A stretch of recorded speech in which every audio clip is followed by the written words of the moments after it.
Kaunting kaalaman, nagsimula ang EDSA Revolution noong ika-22 ng February 1986. Higit 2 milyong Pilipino ang nagmarcha sa EDSA at napuno ang Ortigas Avenue hanggang Cubao noong panahong yon.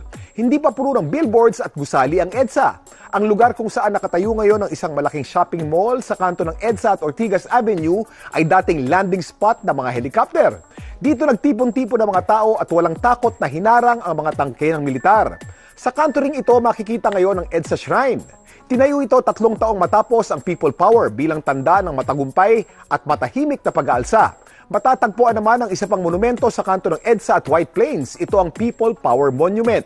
Unang dumagsa ang mga tao sa White Plains. Ang naging sentro naman ng pag-aalsa ay ang Camp Crame, kung saan naging in command si General Ramos. Hawak naman ni Juan Ponce Enrile noon ang isa pang kampo sa Cubao, ang Camp Aguinaldo.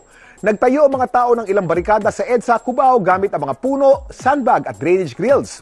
Umabot ang mga ito sa 3 hanggang 5 kilometro mula sa mga kampo. Pero nang dumami ang mga sundalo, gumawa ng barikada ang mga nakikiisa po sa revolusyon. Halos 3 dekada man ang lumipas na naig at tinatamasa pa rin ang demokrasya sa bansa na siyang pinaglaban sa EDSA.